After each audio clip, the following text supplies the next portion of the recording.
ازيكم يا جماعه؟ عاملين ايه؟ الاخبار؟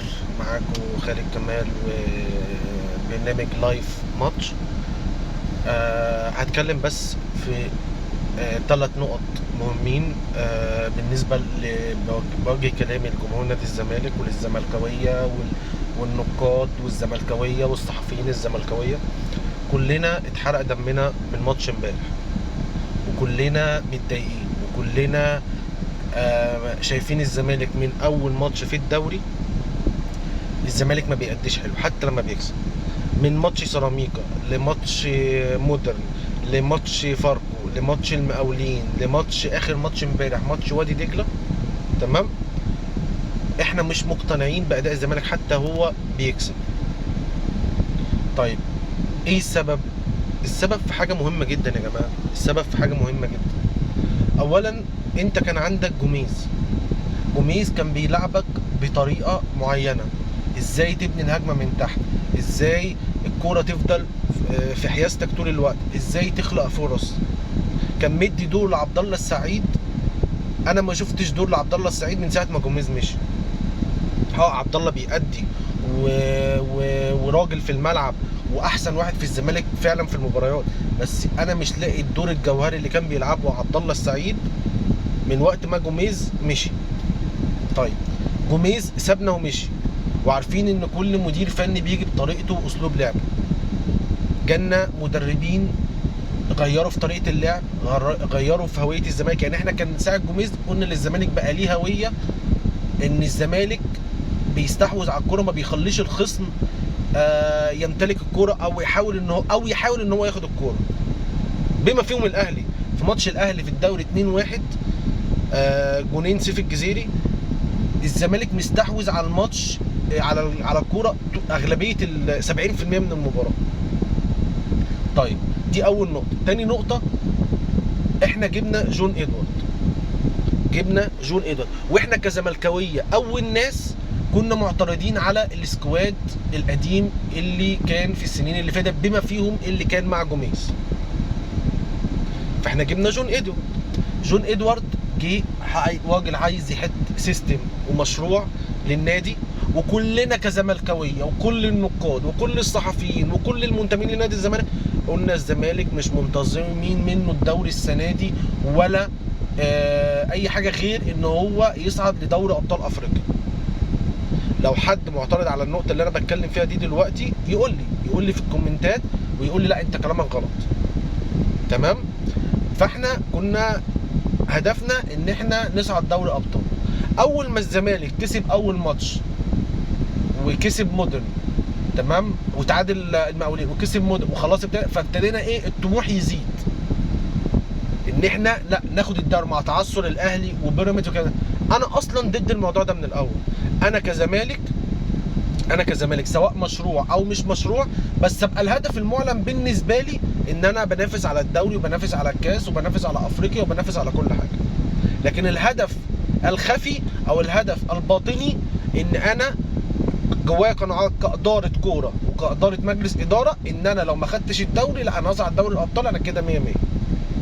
بس ما صدرش للجمهور ان انا عايز اصعد دوري ابطال بس، فالطموح يكبر فلا انا هاخد الدوري، فتبقى انت مصدع نفسك مصدع نفسك كاداره كوره ومصدع نفسك كاداره مجلس اداره ان انا لا انت صدرت للجمهور حاجه.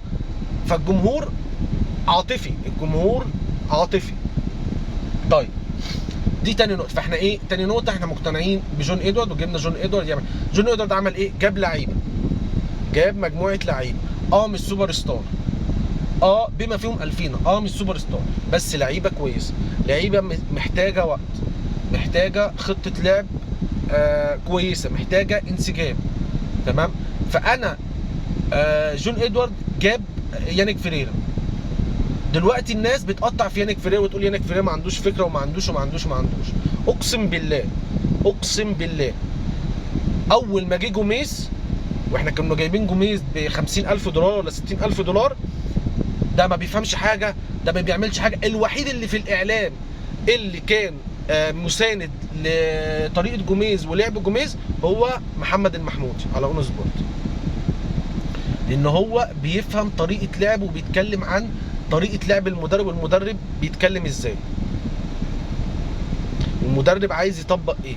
فاحنا ما اقتنعناش بجوميز غير لما شفنا الزمالك بقى ليه هويه، الزمالك بقى ليه اسلوب، الزمالك بقى يكسب، الزمالك بقى ينافس الاهلي ما بقاش عارف يكسب الزمالك. فكلنا اقتنعنا بجوميز، مع اننا كلنا كنا بننتقد جوميز في الاول. سبحان الله، سبحان الله. يعني انا بشوف يوتيوبر دون ذكر اسماء، اول ما يانيك فيريرا جه انا مقتنعين بيانيك فيريرا، ده جعان كوره، ده هيدي كوره في الملعب، ده هيبقى عايز يعمل حاجه عشان يروح الخليج. وناس على فكره انا بحترمهم جدا.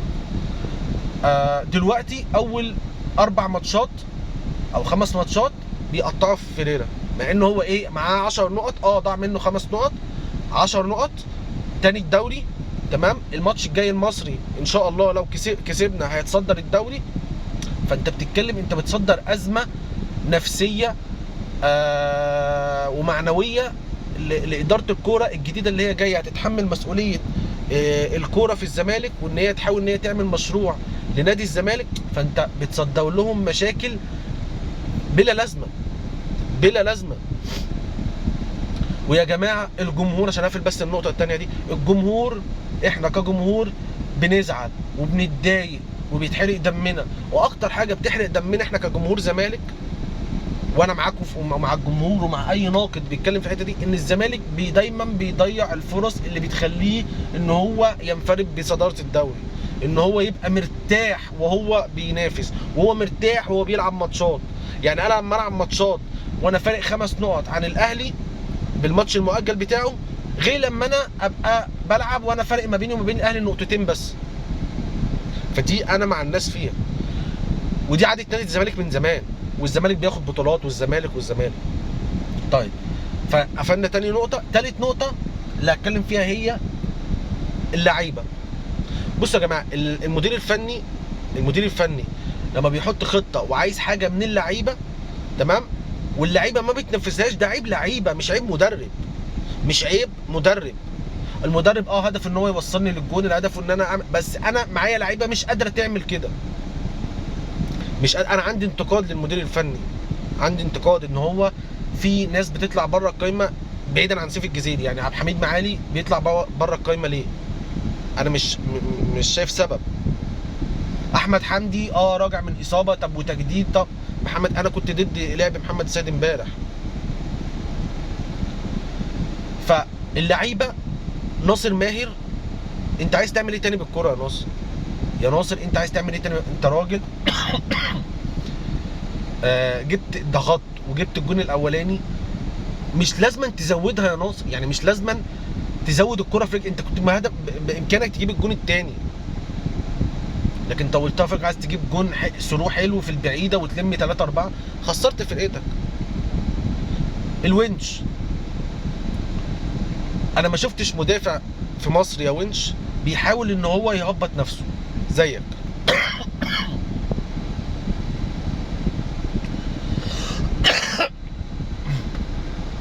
فانا شايف ان احنا ما نهدمش في المدير الفني. الزمالك عنده اخطاء، المدير الفني عنده اخطاء، كل ده انا مع الجمهور في كل حاجه ومع كل الناس، بس مش للدرجه دي. ما انا مش هجيب مدير فني امشيه بعد 6 مباريات. جبت طارق مصطفى، جبت ايمن الرمادي.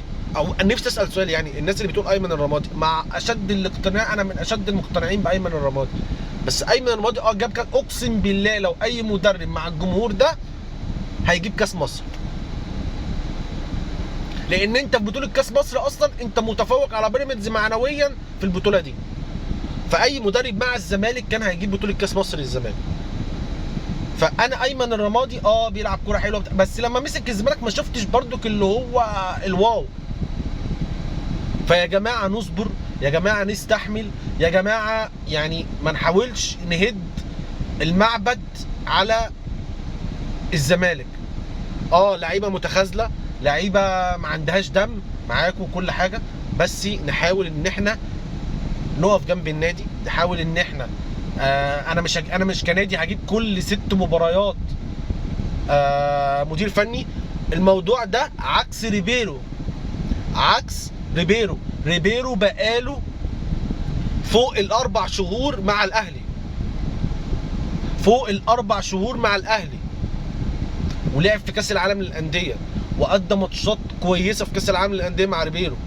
في الدوري ما اعرفش ايه اللي حصل، بس انا كنت ضد برضه اقاله ريبيرو، مش عشان انا زملكاوي، بس الراجل اللعيبه ده معاه كتيبه نجوم، يعني اي فكره هيحط اللعيبه ما تعملش حاجه. انا شايف العيب من اللعيبه مش من المدير الفني.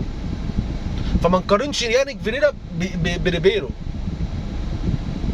فيا جماعه نهدى شويه، احنا لسه في بدايه المشوار. وبحب اقول، بس احب اقول كلمتين لليوتيوبر والناس اللي بتتكلم الزملكاويه واللي لهم بيقولوا ان هم ليهم اراء. ماشي، انت ليك راي قوله، بس بلاش لغه الهدم ولغه التشاؤم ولغه. احنا كزملكاويه بنتشائم وبنرجع نشجع الزمالك تاني، بنرجع بنحب نشوف ماتشات الزمالك تاني. فواحده واحده كده، وان شاء الله اللي جاي احسن للزمالك. وان شاء الله يعجبكم الفيديو، ولو عجبكم الفيديو دوسوا لايك. جمهور الزمالك يساندنا، واللي ما اشتركش في القناه يشترك في القناه ويفعل زر الجرس. سلام عليكم.